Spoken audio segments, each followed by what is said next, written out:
Welcome to everyone who's able to join us today for the 6th and final session of this year's iTree Open Academy. We'll give everybody just another minute to stroll in and find their way here. But as always, we're really grateful that so many of you are able to spend time joining us for these iTree workshops and this series, which hopefully is one of the effective ways that we can reach as wide an audience as possible with information that's as helpful as we can get it in the condensed amount of time that we know we have. But hopefully they're easily accessible. And again, we hope that you've gotten as much out of them as we have. We always learn things too, for sure. So let's go ahead and get started. As I mentioned, today is our 6th and final session for the 2024 Open Academy. So let's, hopefully this is something that, like we said, you'll be able to check back on for anything that you've missed. And even, figuring that most of you have found your way to this academy either through our website or the newsletter, or have been here before. And just as a reminder, all of the sessions, including today's, will be available via the website, including the recordings and the exercises that we have available. Today is going to be a little bit different in terms of, we're not looking at one tool in particular, but we're going to start to investigate the ways that you can take what we've learned here and move things forward.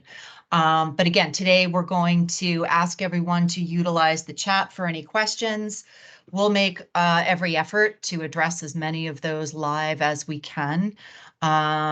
We keep telling you that, we're going to be making certificates of participation and the requested CEUs available following completion of the academy.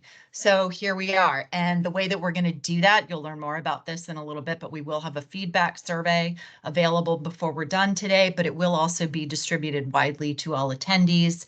And once you return them, you'll be able to get your certificate of completion. So again, today, sort of how did we get here? And now that we want to take a step back and look at all of this context, we know that each of the iTree tools, as we've learned, has specific features that can help them shine for a particular project. Some of them offer speed and simplicity. Some of them offer visualizations, other helpful descriptions of the results, and some of them are offering more in-depth analysis. But all of them are they offer a way for you to see your results, talk meaningfully about trees and the benefits that we know they provide by utilizing that data. Today, we're actually going to spotlight 3 different areas of use. We find that they're usually the most common. We'll take a look at education and ways to demonstrate that to the next generation, the benefits of trees. We'll look at community engagement, the ways that you can use your iTree data to talk to other people about trees and to advocate for them. We'll also specifically look at management or other, possibilities in your area of work that might include opportunities for funding or opportunities to, make your policy points and management decisions with the results that you can get out of iTree. So having said that, what I want to do next is we're going to start with David Bloniarz taking us through some examples of how iTree can be put to work in the education field and how we can reach out to educators as well as to students to get this message across and to keep the vibe strong. Dave has been doing this for a really long time. And Dave, take it away. We're glad to have you with us. Okay, thanks, Krista, and thanks, everybody. I'm just going to take a few minutes now. As an educator, I teach at the University of Massachusetts, where I'm on the faculty in the Department of Environmental Conservation. So I'm lucky enough to be teaching at the college level. And that means kids, from freshman year all the way through graduate school. But in another role that I'm working with a nonprofit in Springfield, Massachusetts, here in the U.S., called Regreen Springfield, and we work with kids all the way up from fourth graders all the way through. So it's an exciting time for us to bring iTree out, and we've been doing it for a little bit of time, but more successfully each year as we learn more tricks of the trade and do that. So one of the things, just choosing when you're choosing whatever tool you're going to use, you're going to choose an application out of your iTree selections or out of the toolkit, whether you're going to use eco or you're going to use, species, you're going to use canopy, you're going to use design, whatever tool you're going to use, you want to use one that all of them are simple and easy to use, but you're going to adapt these to the wide use of range of interests that you have based on the age and the interests of the students and the folks that you're dealing with. And the idea is that this is going to provide you an accurate reporting on the ecosystem services of trees and the appropriate levels. Young kids don't need to know as much as some of the older kids. You'll see some of the examples I'll show you in a minute.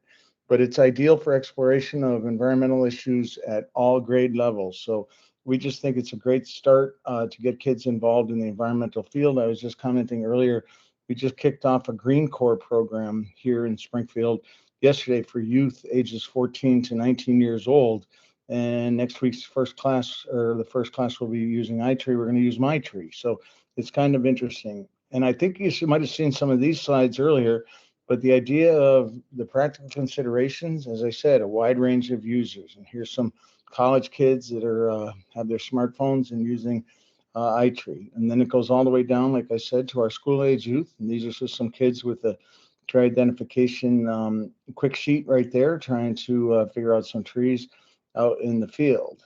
And then we have middle and high school levels. So these are a wide range. We're going from those college kids all the way down to our middle and high school and the young kids.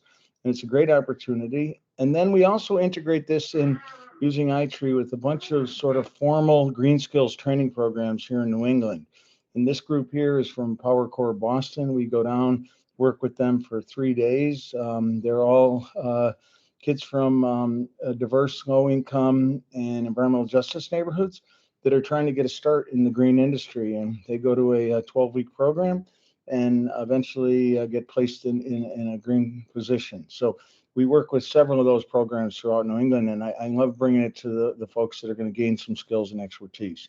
And there's some more of our university students using it. And then I also work with a bunch of international folks that come up to through an international program we have with the U.S. Department of State, and they come up here to the U.S. and we have trained many on iTree and have made long-term relationships, whether it be from Mexico or Ecuador or any of the countries from South America and Central America. Mostly they come from. And then I'm also working with these are some students here from the University of Massachusetts Medical School. So we're working with medical students every year. They're the best and the brightest, and we introduce them to iTree. So it's kind of cool. The other thing, the practical considerations, remember, it's exploration, learning, and science. So it's just not looking at trees from a visual standpoint, but here we're bringing these practical considerations in and can bring it into the classroom and integrate it, whatever learning curriculums you have or whatever guidelines or sideboards that are set up within your particular state for, early education, middle school, and high school.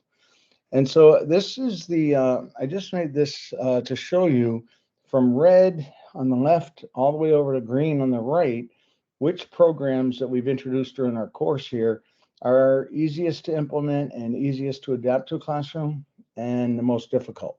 So on the left side, red is more difficult. Okay, so I think you all understand that eco requires field work, requires a lot more data entry for you. So that's why it's a little more difficult to integrate. And when the word difficult is the wrong word to use, but it's really just a little more work on your part as an educator or as a coordinator. And then iTree Landscape, again, you've been exposed to that. It's a great program. It's, once you get going on it, it works out very well. The thing is to get up to speed on it with the iTree Landscape. But those I put in the red. In the yellow areas here, we put design, planting, and species. And you've learned about those 3 programs and fairly easy to implement, but if you're working with younger kids, it's a little more difficult. And, younger attend easier training. And then on the right, the green ones, which are fairly easy or very easy to use. You all been introduced to My Tree, Our Trees, and then iTree Canopy. And so the idea is, which ones are you going to choose to utilize with your the learning opportunities that you might have on the education side? And remember, all of these produce usable data, whether it be in the form of reports, information. In this case, the MyTree output with the interpretive graphic here that you can then use to make tree tags. You can use it to put in reports, and you can use it to tell your story and the message and the science behind what you're doing. And again, here, this is just one that we use talking about what we call a tag sale tag. So you can design your own. You've seen some of the other ones that we've used during the presentations around the world, and I just like to be able to do these. These are with one of our international students that was here, and so she was made a variety of them, and I think you might have seen this slide, but then we placed them in some high traffic areas where people had to stop driving their vehicles at a red light in order to, this light is always red and there's a right turn up there, but they would see these. And when we put these around 20 trees, that they actually went out and measured using My Tree. And this is Marcus Catlett. He's a city forester here in Western Massachusetts, and he was doing an Earth Day festival last year, and he put tags on every single tree that people would be attending the Earth Day festival. And it was quite a hit because people then came over to his table and he was able to show them My Tree. And he's actually in one of our I think he's in our one of our videos that we've created that Marcus is in. So one of our partners, and great to see him bring it out to education. And here's some of our medical students making some iTree tags here before they went out on the street and hung them up. So out of this, the usable data and the outputs can be in the form of the reporting. So this was an iTree design and study report, or design study and report completed by high school students that looked at 2 nearby elementary schools. So they were able to use iTree design, and we got them up to speed. They went and inventoried, so they were able to put together a great looking report here that was then sent over to the managers at the school department looking at trees, and they actually removed some trees that the students identified as needing removal, and then we're on a planting program there. So that's kind of cool. Here's an iTree landscape study and report completed by the UMass medical students, and this report has gone a long way. This is actually on the iTree website, but they used iTree landscape, and they analyzed trees within this Green the Gateway Cities program. So we're sort of shingling program on top of program, but taking the students from the UMass Medical School and having them for 2 weeks immersed in Springfield here, looking at the value, the importance, and the function of urban forest. And then their final project here, they're able to use landscaping to come up with some real world numbers that looked at low-income environmental justice neighborhoods of Springfield that are part of the Gateway Cities program. So I just love being able to tie in iTree to other programming and other things you're doing, and in this case here with education. This one here, I don't know if all of you are familiar with Project Learning Tree. I think Krista might have introduced a little bit of this during our sessions, but there's a lab exercise in here that I helped put together a few years ago, but it's using iTree design, and it's designed by the folks at Project Learning Tree. And this is very, very popular, and it's well done. Not because I was involved, because I worked with some great people at Project Learning Tree. But if you go through it, you're going to see they have it all divided up into activities that work out really well. And it's designed for the teacher to take into the field and to take into the lab with the students. But the idea is that it really applies from the educational side of things. And it's very simple, easy to use. And our students love using this one because it really hits all of the points. And then here's some of our students, again, with the field study, and this is where we're using some of the PLT book out in the field. This is our Summer Off to the Great Doors Adventure Camp. These kids are in 4th, 5th, and 6th grade, and they're going out and they're actually looking at the trees, measuring they're measuring the circumference, converting that to diameter, measuring tree height, and a variety of other things, and then putting into iTree for analysis of the values. So that's just a simple tree inventory sheet that you can put together. But everything you do can be modified, and there's no one way to do things. And that's the beauty of iTree.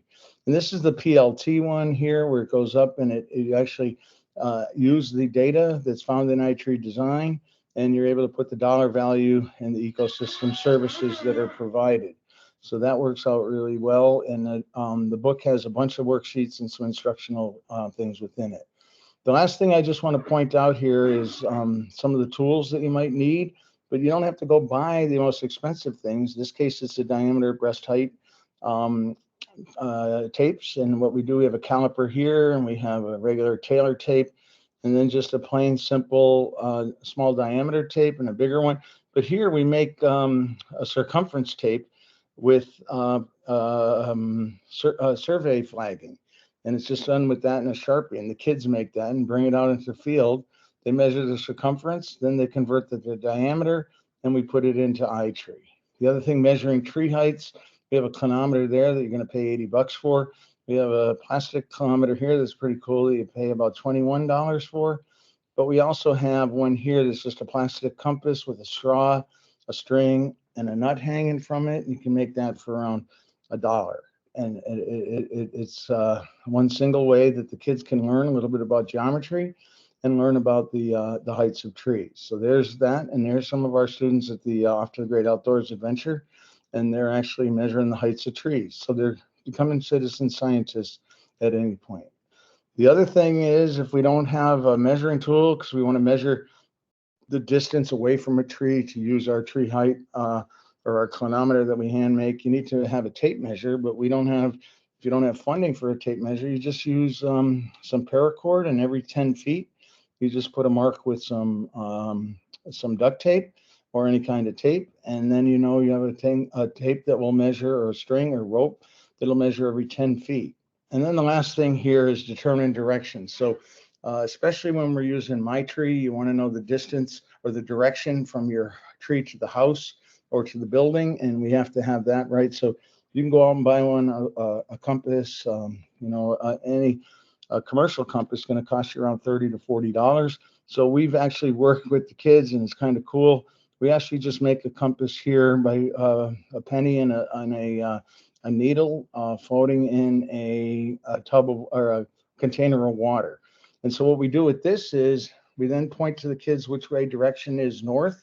So then they've orientated themselves on the site, and then they'll go from tree to tree, knowing when they're going to be putting it into MyTree, the direction, at least basically, that they're going to be going to the north, south, east, or west direction, and can then put that data in. So these are just some ways that we adapt and try to do things at a lower cost for everybody, and bring it down to affordability and get it out onto the into the classroom, and really provide this opportunity for kids of all ages, all the way up to kids in medical school, all the way back down to kids in 3rd, 4th, and 5th grade, which sometimes are the most fun folks to work with, and they are very excited about utilizing iTree as a component. So why don't I just end right there? And if you have any questions, just put them in the chat. I'm not looking at the chat right now, but I will, and I can help to answer those as we get into our next speakers. And if you have any other questions, you can always reach out to me or the team. Be happy to entertain anything, or give you any templates we have, or even give you some guidance. So I'll end that right there, Krista, and then I will stop sharing here. And Perfect. where did I go? Let me see if I can find us. And Thanks, Dave. I'm trying to just stop sharing. Just give me a sec. Oh, no, that's fine. I Okay. understand. Am I in But a yeah, again, I think I have it. Can you see community engagement slide? Yes. we got it? Okay, so We good. got it, Dave. Thank Throw me you. out. Good. Thank you. But thanks again for just bringing us some of your great experiences with what we know is your wealth of knowledge as an educator. And one of the best things about working with Dave is the chance to see not only is he bringing this sort of technical engagement, right? Like, what are we using? What platforms can we work with to make these, make learning about trees engaging for student populations? But by the same time, he's, also looked at the breadth of age appropriateness. And a lot of times the first step will be some of what he shared with us today. It's about engaging people, getting them outside, showing them why it might be fun, and, learning how to make measurement tape or learning how to use a compass. Those are all pieces of engagement that can get people excited about trees. So I'm being very generalistic, but I just wanted to say that as an acknowledgement of one of, the extent to which, Dave understands how by starting small, and by really reaching, and specifically looking to your audience to, with what you're teaching them. He's learned a lot the hard way, but he's taught us a lot of stuff along the way too. And moving on from the ways in which we, get people excited about trees and learning about why trees can be important, how they can impact a community, how they can impact human health. Those are some of the other ways that we, traditionally think about the utility of the data that you can get from whatever, iTree tool or project you're working on. If you're thinking about ways to engage or educate a broader community, iTree has several tools that are available to address that really well. We know, for example, that people come to iTree from all kinds of disciplines, and we can see that with the diversity of participation we have at this academy.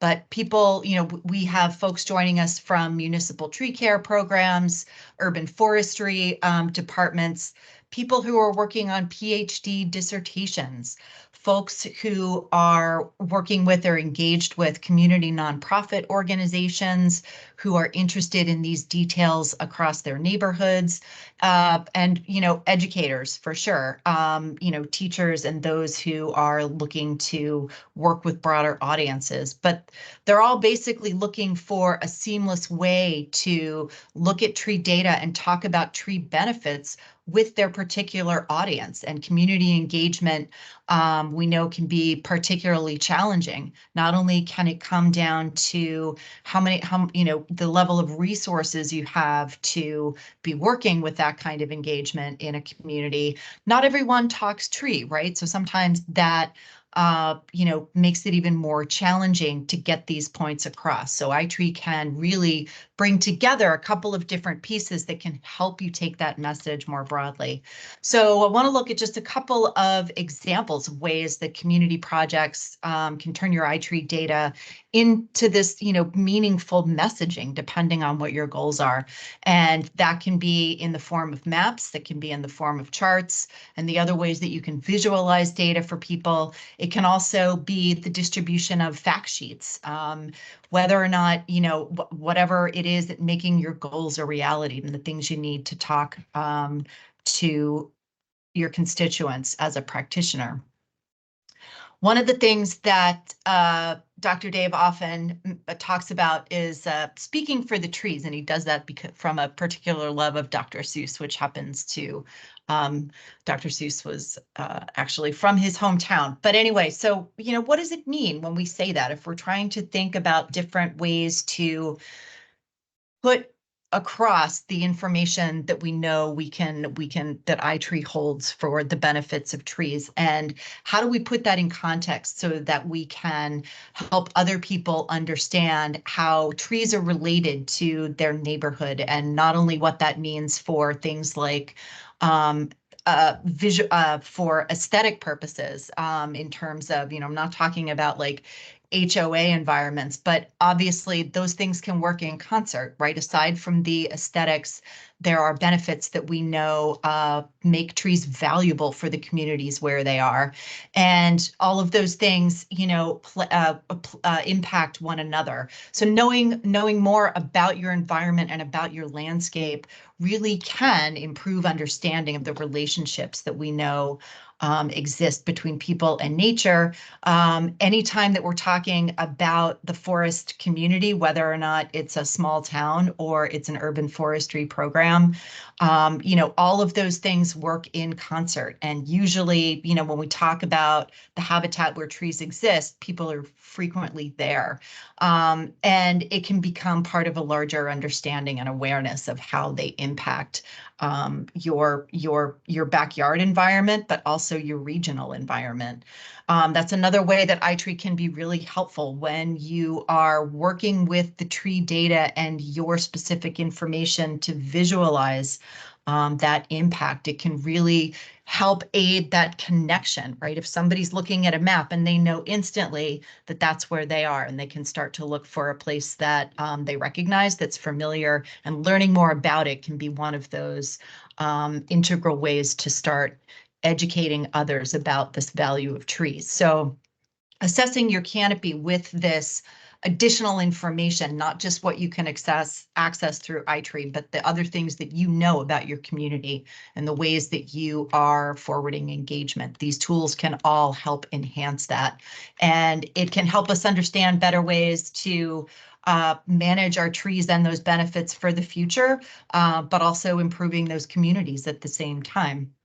So I'm going to stick for just a minute. We're still in Springfield, Massachusetts, but Dave's environment has actually provided a wealth of resources over the years, but I want to take a look at a particular neighborhood assessment that Regreen Springfield worked on several years ago. But what they were able to do was within iTree Canopy, they conducted surveys for a set of neighborhoods throughout the municipality.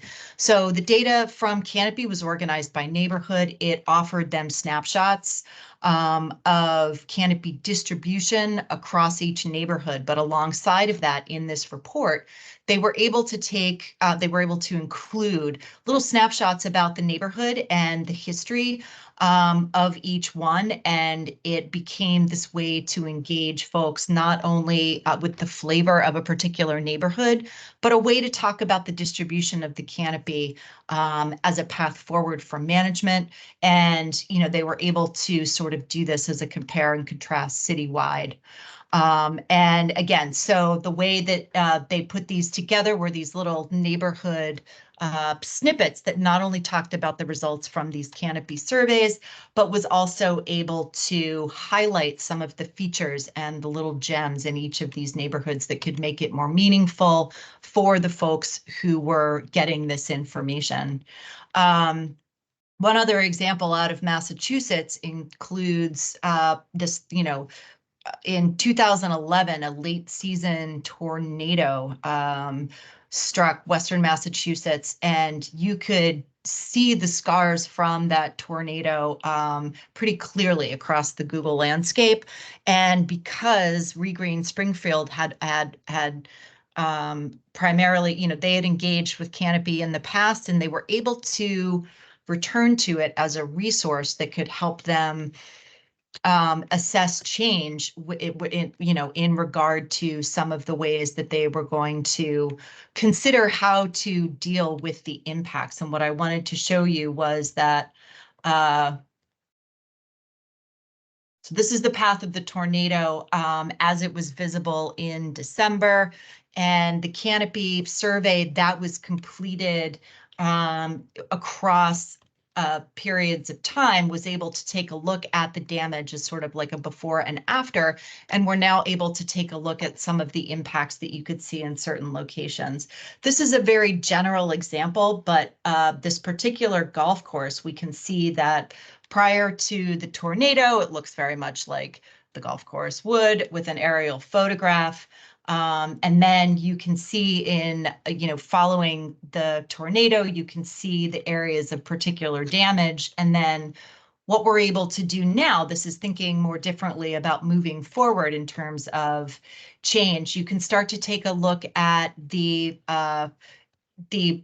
resulting efforts that were put back into the golf course. So this wasn't necessarily city funded but Dave can correct me if I'm wrong. But just as a way to monitor progress, one of the things that they were able to identify with the change survey before and after the tornado was the value of that loss, right? So one of the things that they're able to then consider as they're moving forward is, that gave them an argument for replanting where it was appropriate and, as much as possible, because they were able to take a look at the negative impact that the tornado had in the area.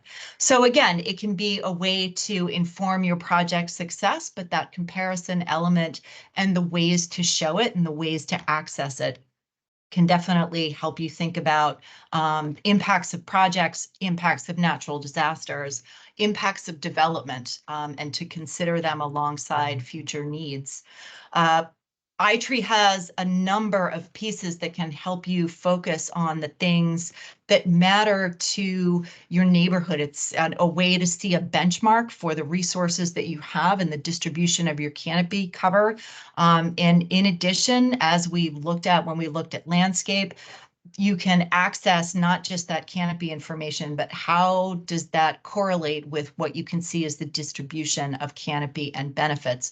So if you're looking at pollution concentrations along something like a commercial corridor, if you're trying to look at urban heat island impacts, these are the ways that you can start with the tools, with the iTree tools, and get your messaging across in ways that are addressing the particular, again, the challenges, but the goals in your community. And we've looked at this example before, but noticing how much cooler some of these neighborhoods can be in an urban location, even on the same day, and the correlation that comes with those cooler areas being where we can see higher density of canopy.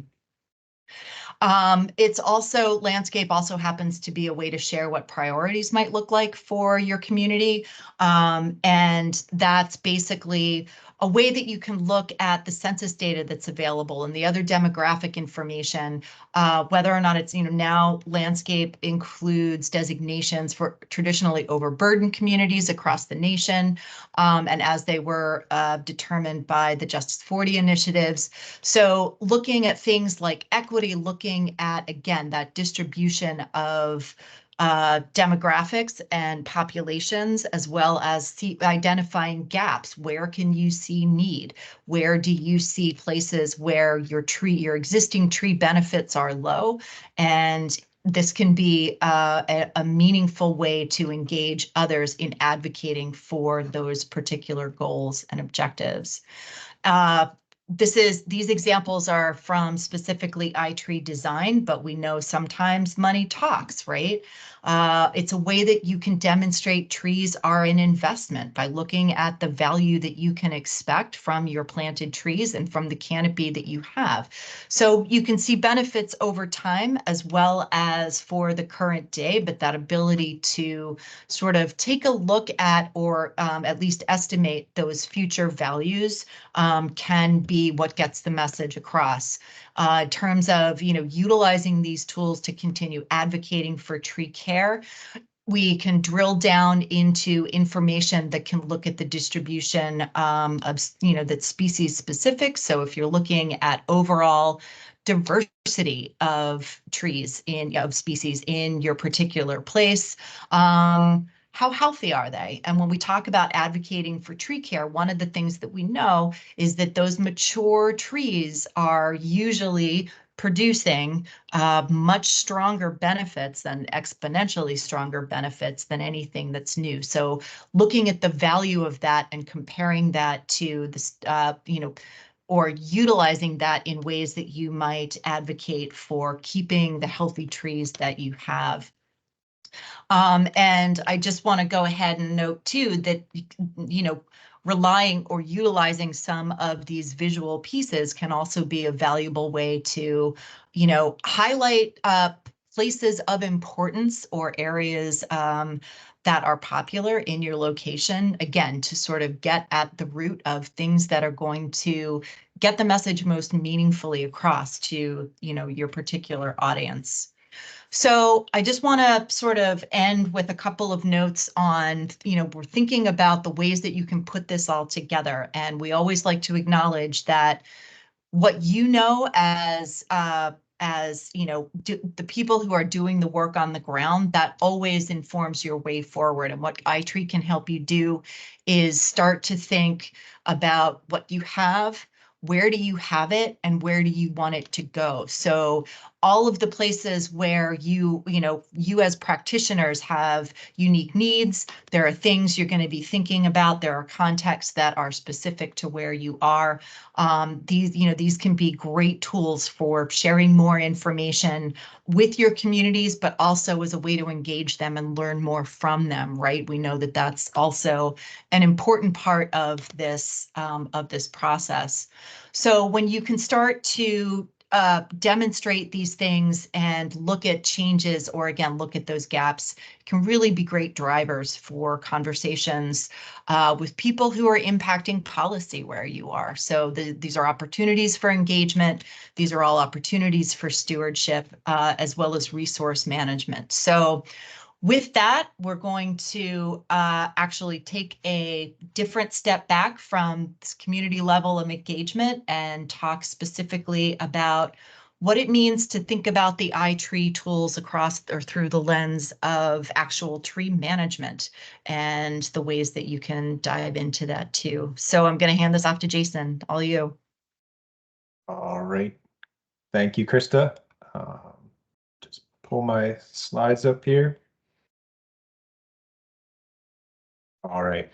Yeah, Good. so I think just hearing Dave and Krista talk so far about education and community engagement, hopefully you are able to sort of see that there are really a lot of diverse ways to use the iTree tools. They can cover all sorts of topics around trees and trees in cities. And the topic that I'm going to talk about today is strategic management. So just to kind of dial into what I mean by strategic management, and is one of the ways that we can think about this, at least, and this is one way that Scott Macco, who's on the call today, often likes to talk about, is if you can only plant one tree, where would you put it? So I think that if you're trying to get to how do we be strategic around where we put trees, that kind of sums it up as concisely as you can. And iTree can really help you get there, whether it's using iTree Landscape to identify neighborhoods or trying to find what species you might want to plant that's going to provide the most benefits. All those sorts of things can come out of being really strategic in how you use your iTree data. So we can also start to talk about things like maximizing tree benefits, not just the number of trees. So in sort of the past decade or so, there's been a lot of these big tree planting initiatives. So like million tree campaigns. I've heard of billion tree campaigns. In Pennsylvania, I think we have a 25 million tree campaign statewide these days. And those are great. It's great to get more trees in the ground. But if really our goal is to get the benefits that trees provide out to the folks who need them, can we do that with data? Can we be more strategic about where we're putting those trees and making sure that we're maximizing benefits, not just maximizing the number of trees we put out there? And I think iTree is one way that we can help to get at that more strategic thinking about how we put trees on the landscape. So we can also talk about how do we get trees to where they're most needed? How do you decide where is that spot that you could plant the tree where it's going to provide the biggest benefits? How do you get to where it's going to provide benefits to the most people, or the most people who have the least tree canopy already? And I think tools like iTree Canopy or iTree Landscape can help you get there. And even tools like inventory type tools like iTree Eco can help with that. And also for me, I've got a background in research and science. So really having these tools and these decisions about how we be strategic about where we put trees and what the trees are doing on the landscape, having that science back so that we have support for those decisions about what we're doing with the trees and what the trees are doing on the landscape to provide benefits is really important. I think it makes for the best sort of decision making and support around how we optimize our trees in cities. And lastly, we all have limited resources. This may be limited time, it may be limited funding for how many trees we can put out there. It may be limited opportunities of where to plant. But with the tools in the iTree suite, you can really make the best use of that funding. So we can talk about whether is it more important to plant new trees or is it more important to protect trees we have depending on what our goals are. And you can get at those types of questions, those types of strategic questions using the iTree tools. So this is really what I mean by strategic management. How do we make the most of the resources we have? And I think iTree can really help in a lot of different ways. So I'm going to provide a few examples here. These are just examples that I'm familiar with. So I think probably by the time I'm done talking here and having heard Dave and Krista, you will have probably seen 20 or so examples of different ways to use iTree, and hopefully some of them inspire you in your work. But we know that there's such a diversity of ways to use the tools that you all come up with ways that we have never thought of. So we will have that opportunity for feedback after the Academy, and we're always interested to hear your feedback and other ideas you might have. So one of the examples I'll talk about is using iTree Canopy. So this is actually the watershed I live in. There's a little watershed alliance here that's just volunteers. It sort of ranges from 5 to 10 volunteers for this little Conestoga River watershed. So this river, it's a pretty small river. River's maybe a little generous. Goes relatively close to my house, but it feeds into the Susquehanna River, which feeds into the Chesapeake Bay. Throughout the Chesapeake Bay, they have a problem with nutrient loading. So that's getting more nitrogen and phosphorus into the water and making its way into the bay that causes all sorts of trouble downstream. So all along the streamways and the watershed, there's an effort to reduce that nutrient loading. So one of the things the Little Conestoga watershed does is they like to plant trees. So how do they get a better handle on the impacts of the work they're doing and making sure that the work they're doing is actually doing something to reduce that nutrient loading in the creek? So we went ahead and we did an iTree Canopy project with that group, and we did it for the whole watershed. And that watershed is about 65 square miles. And we did our iTree Canopy. These are iTree Canopy results. So if you went to the iTree Canopy Academy session a few weeks ago, you've seen something very similar. So our tree canopy cover within the watershed, which ranges from down here, covers part of the city of Lancaster. And then you can see we've got a lot of agriculture and a bunch of suburban areas. It's about 20% tree canopy cover in there. Got over 35% agriculture, but we do have some plantable space, so we can definitely add more canopy in that watershed, and we know that adding more trees is going to reduce some of that runoff into the streamways. But if we start to think about the magnitude of the problem here, when we're talking about that 65 square miles, if we want to raise that canopy cover just 1%, we need about 419 acres of new tree canopy. So for this little 10-person volunteer watershed alliance, that's a really big ask just to raise your canopy cover 1%. So how do we get to something that's a little more strategic about where we put trees? So we did another iTree Canopy project where we just looked at close to the streamways. So rather than planting all throughout the watershed, what if we can just plant right up next to the stream? So we looked at a 50-foot buffer on either side. So this red here is actually the boundary we used in iTree Canopy. And we ran that through. And what we find is we actually have more tree cover in that stream side area, and we have less agriculture. So that's good. That's good news. But we also know that this is where, when we do plant trees near the stream, we have the biggest impact. And again, we can see that there's still about 19% plantable space in that stream side buffer.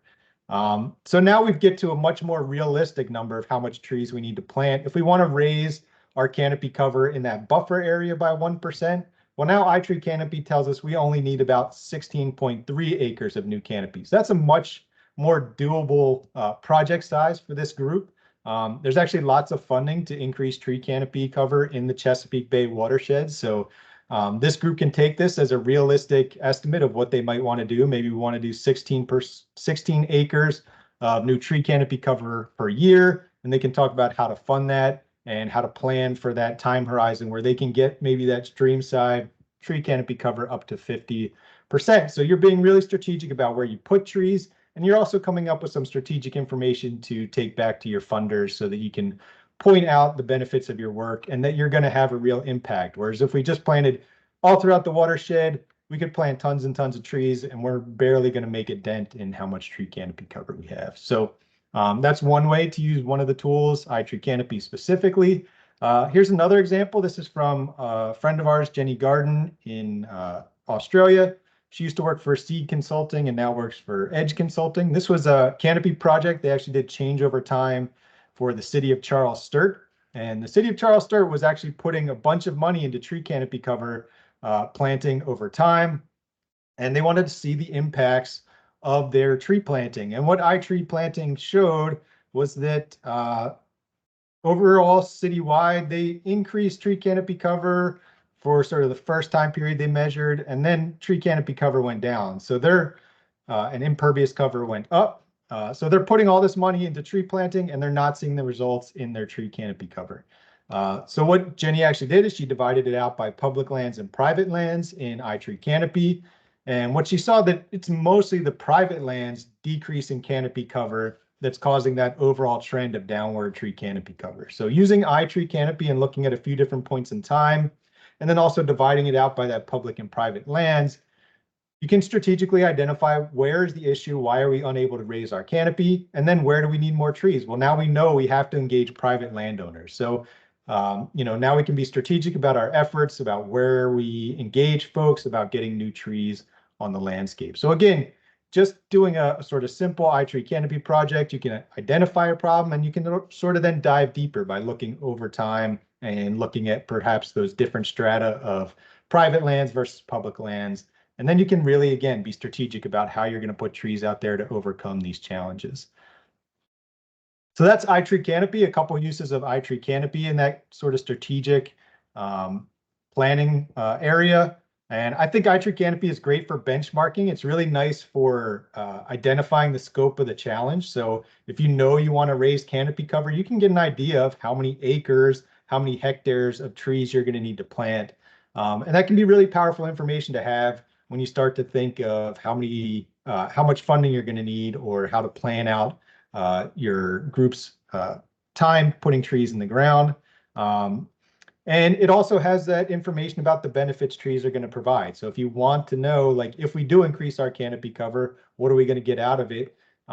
That's really, again, great information to take back to funders. You can get that information from iTree canopy. I think it's also useful for sort of that accounting. So like in that Charles Sturt example, you can say we've put a bunch of money into tree canopy and we know we want it to expand. Are we actually meeting any of our goals? Well, you can use iTree canopy and you can look at that past data and you can look at today's data and you can see if your work is having an impact, if you're able to raise that canopy cover in the areas you're working in. And again, that's really nice information to inform your future decisions about how you're doing your work out on the landscape. And iTree canopy, I think it's super fast. It's nice and precise. You get those estimates of your error. It's using the latest imagery that we have freely available, so that is often going to be even more up-to-date imagery. Lots of times we have that kind of high resolution data that people really want to use. But in order to get data from the most recent time period, I think iTree canopy is going to get you there faster and definitely cheaper than any other way. And it's super flexible. So you can do any boundaries that you can get into iTree canopy and you can use it anywhere in the world. So I think it's really got a lot in there that can make it super useful for doing some strategic planning around your tree programs. And then, of course, you have a tool like iTree planting. So this is an example from the Pennsylvania Horticulture Society. They do a lot of tree planting in the city of Philadelphia. And they proposed a tree planting to the Philadelphia Housing Authority. So this is Philadelphia Housing Authority property here. And PHS wanted to plant trees on that property. So they went ahead and put their proposed planting. This is actually their planting plan. They put this proposal into iTree planting and ran it over time to see what the benefits would be. And what they found, and what was sort of their most important take home in this case, was that the energy savings from these trees over the next 30 years that they were proposing to plant was going to be about $200,000, $108,000 in winter savings, $87,000 in summer cooling. And that's over that next 30-year time period. So they took this information back to the Philadelphia Housing Authority and said, these trees that we want to plant are really going to provide benefits. The Housing Authority was going to have to maintain these trees. They maintained the properties, so they were going to have to take care of them over time. And the Housing Authority said, yeah, we pay for some of these energy costs and the residents pay for some of these energy costs. So if we can lower any of those, that would be great. And this is a totally worthwhile project. So this was a way that that the Pennsylvania Horticulture Society was able to get some really nice data out of iTree planting that was going to be strategically useful in working with the housing authority. So they did get the housing authority to agree, and you can see some of these small trees planted on the property now. I should probably go back in there. I bet you these trees are a bit larger than that these days. And you can use iTree planting for reporting. So I did show this example. This was again from PHS. They get money from PECO, that's the energy company in Philadelphia, to plant trees. So PECO provides about $300,000. This was over the period of 2019 to 2021. They provided that much money. So this was how many trees PHS was able to plant.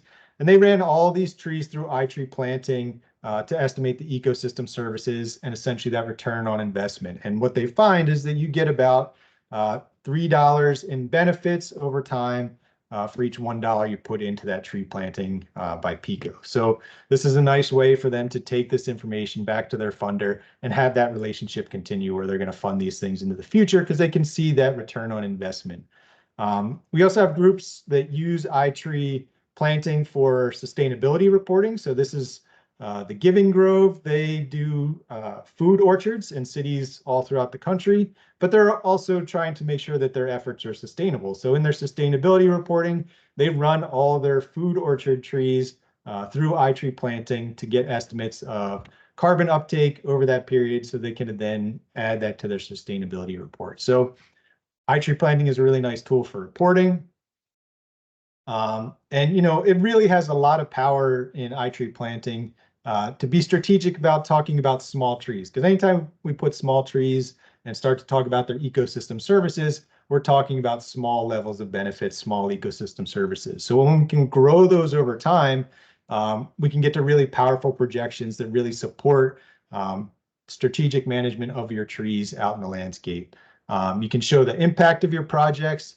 You can also make the case for maintenance. So when we talk about being really strategic about managing trees on the landscape, if you're not maintaining your trees, you're not going to get those benefits over time. So within iTree planting, you can do things like run scenarios where you're looking at trees that are very healthy versus less healthy and seeing how those impacts change. So then you can make the case for more funding and more maintenance of those trees. And that mortality piece in there, I think, is really important too. So when we talk about things like those million tree planting campaigns, lots of times if you don't consider mortality in those, it seems like you're really going to raise your tree canopy cover a lot. You're going to get a lot of benefits, but in places all throughout the country, and in the example that I'm familiar with in Philadelphia, their million tree planting campaign, they got to about the halfway mark and they looked at how tree canopy cover had changed in the city of Philadelphia. And it had actually gone down during the period of this million tree planting campaign. And, you know, if you're not accounting for things like mortality and tree growth rates, you're going to miss out on some of that. So iTree planting is really helpful in supporting some of those decisions and making sure that they're science backed. And why I like iTree planting, it's super fast. It does tie directly into funding because you're talking about funding new tree planting and growing them over time. And it gets right to that return on investment piece. And it's already accepted in a number of ways. So CAL FIRE accepts it for carbon accounting and greenhouse gas accounting. It's used in LEED certification of landscapes and other places. So it's really useful in those respects. And lastly, I'll just talk about iTree Eco in the time we have left. And I'm just going to focus for a little bit here on how iTree Eco, the iTree Eco project we did in Philly, has been used. So this data, these are our 200 plots in Philadelphia. This is a plot-based project. We talked about those last week. Those were collected in about 2012, and this report came out in about 2016. And since this is a giant project, there's a ton of information in there. So this is what our executive summary looks like. Throughout the city of Philadelphia, there's almost 3 million trees. We've got about 20% tree canopy. We can look at really sort of, I think, interesting things about where most of our leaf area comes in. So these green bars here are the leaf surface area provided by trees, where the purple ones are the abundance, so how many trees we have. So you can see things like our sycamores, those would be our London planes and our American sycamores. Only about 1.5% of the trees in the city, but they're about 8.5% of our leaf area. And that leaf area provides a lot of the ecosystem services. So, you know, we're getting into some strategic information about how important different species are on the landscape. And there's tons of information like that in an iTree Eco project. But we can start to parse that out too. So we can stratify that project. And in the case of Philadelphia, we worked with Parks and Recs. So they were really interested in seeing how much the tree benefits came from the parks area. So city-owned parkland is about 9% of the city. That's these bright green areas on the map over here. And from our iTree Eco project, we were able to estimate that trees on those city-owned properties account for about 40% of the carbon storage across the whole city. So our parkland is really doing a lot of work as far as tree ecosystem services. So this was super useful information for City Parks and Rec to be able to take back to city government to make sure their funding was in place to maintain these trees and maintain the benefits they're providing for the people of Philadelphia. We can also look at things like pests and the trees they impact. So at the time we did this project, it was right as we knew that emerald ash borer was coming into the city. So we looked at just the ash trees. So we pulled out just the ash data from that whole iTree Eco project citywide. And what we find is that about 7% of the city's trees are ash trees. So we're going to lose all those trees and millions of dollars in benefits. So one of the city foresters used this data, took it back to the city and said, we're going to lose all these benefits from trees.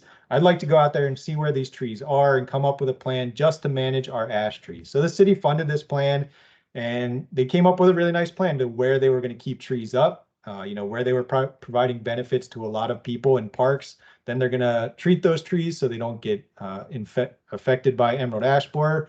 But in places like parks, especially more natural parks and more natural areas, in some cases, they decided to leave the trees to fall down on their own so that those trees didn't need to be managed and they could focus more on the more important trees providing larger benefits to more people. So again, it's one way you can use an iTree Eco project for some of that strategic management. And another way is this Philly tree plan. So this came out just last year, so quite a few years after our Eco project.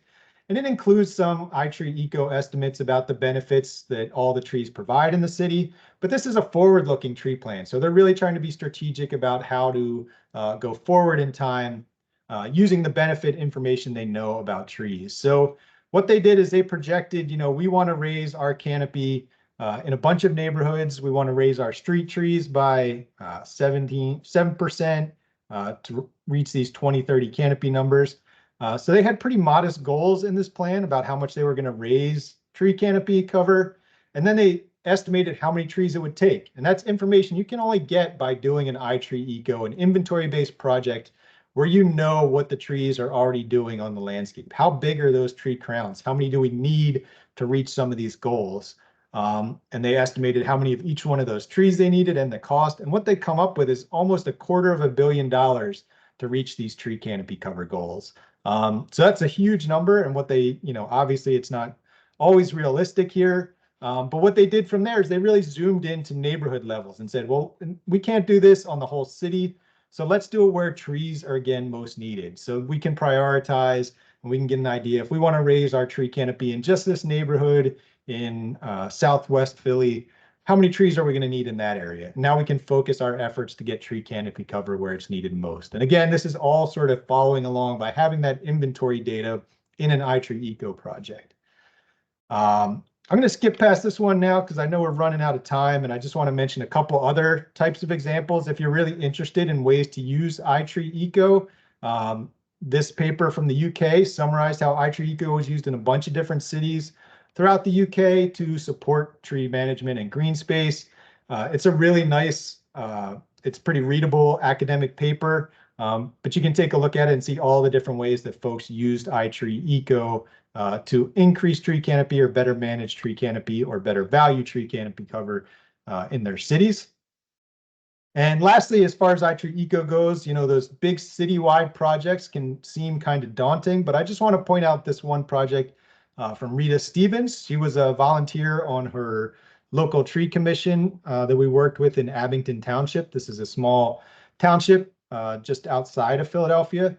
And what she did is she actually just measured 95 trees around her house. So just in her neighborhood, she measured 95 trees to come up with the ecosystem services that they were providing. So instead of doing a whole township-wide or citywide project, she just did a little pilot where she lived, where she knew the trees, And she was able to make the case for trees just based on this 95 trees. So just those 95 trees are causing about 24,000, managing about 24,000 gallons of stormwater every year. And she puts in there things like the replacement value. And I'll have this link when we post this online so you can get to it if you want to see this report. But she also comes up finally to maximize tree benefits in Abington. She talks about how it's really necessary to get on these private properties because that's where a lot of these big trees are and providing big benefits. So don't feel like you're limited to doing a whole citywide project. You can do some really powerful things with just smaller projects. And I'd really encourage you to take a look at this story map. It actually uses some iTree canopy results and some iTree landscape results. So it's really kind of combining all the iTree tools into one sort of output. And iTree Eco, really keep in mind that there's tons of different ways you can use it. Starting with that tree inventory, knowing what you have is always going to be the first step to doing strategic management.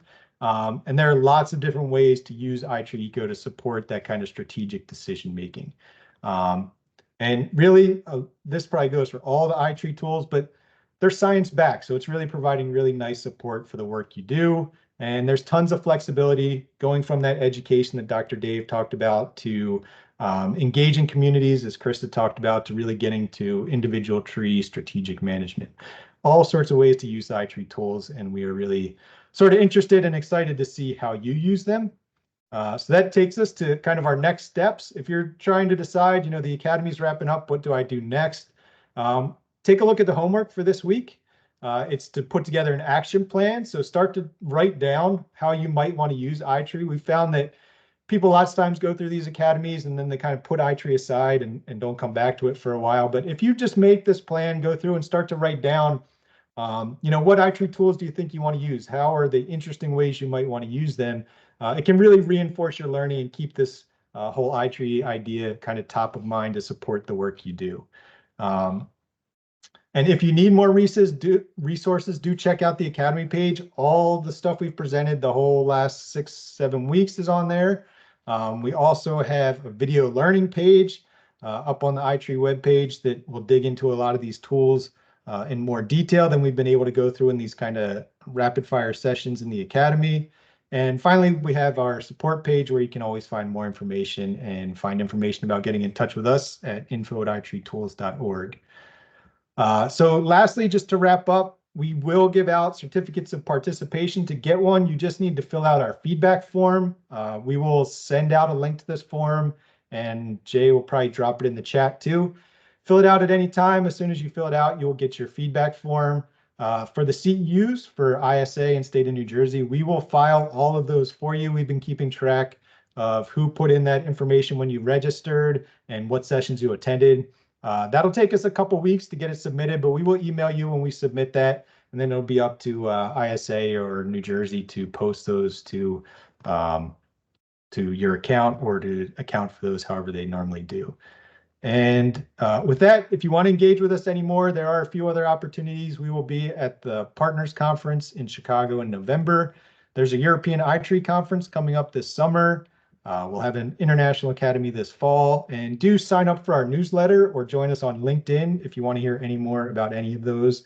And we always have our open office hours. We will actually have one next Thursday if you want to talk to us again. And with that, just thanks to all of us. I know I'm 3 minutes over time, so extra thanks for sticking around with us. Please do provide our feedback. It is really useful for us. We like to hear it. It's the reason we do our overtime questions. That was in response to feedback we got. So we're always excited to hear how you're using the tools, and any feedback you have about the Academy is much appreciated.